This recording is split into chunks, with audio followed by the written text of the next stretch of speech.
The FBI Biometric Identification Award is presented to an outstanding law enforcement officer or agency for their efforts in solving major cases through the use of the Next Generation Identification System, or NGI. The 2021 Biometric Identification Award is presented to the San Diego Police Department, San Diego, California.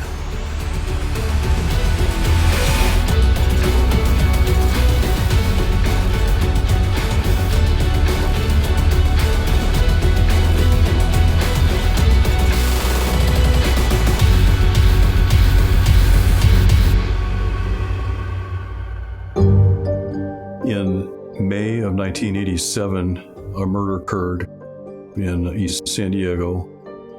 The victim was a 79-year-old woman. She was partially blind, invalid, and lived by herself.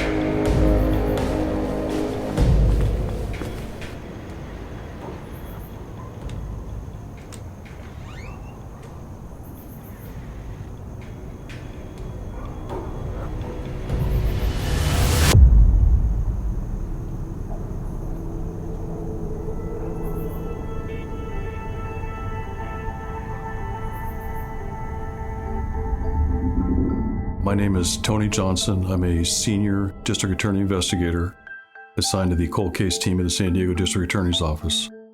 And I was on San Diego PD in the 1980s when this case occurred. And even today, work very closely hand in hand with their homicide unit. When the officers arrived at the scene, they noticed that the stove burners had been left on, an unusual thing to find at a murder scene. Detective Jim Clear took it on his own initiative to lift the print from the chrome molding that was next to where the burners were burning. In addition, the victim had been sexually assaulted and semen was recovered from the victim's body.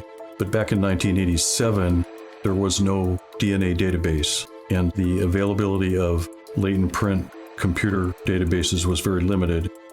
So despite their hard work, the case went cold.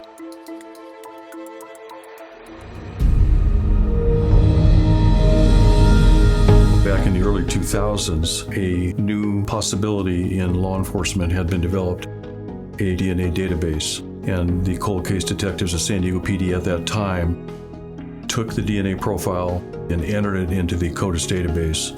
Unfortunately, there was no hit, and the case went cold again.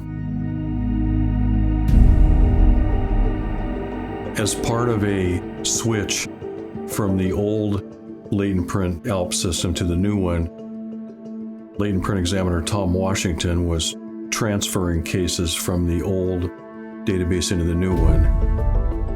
So in 2015, our county was switching from one APHIS vendor to another APHIS vendor.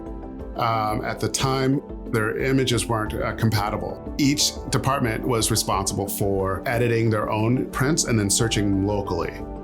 Each examiner had about 100 cases. When I was going through them, I was saying, well, some of these are really old, but they were good-looking prints. So I just noted the case numbers of the cases that we were searching locally. And pretty much at the same time, my supervisor was saying that she wanted to really start doing more cold cases. And so she had reached out to Tony Johnson at the DA's office and said, hey, give us a list of cases you'd like to look at.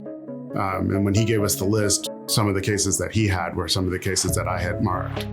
So that's how I got assigned this case. It was an 87 homicide. I'd gone through, there were a couple of latent prints that were good enough to search.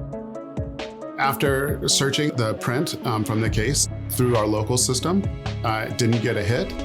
I then went and researched it through the FBI's NGI system and did get a hit.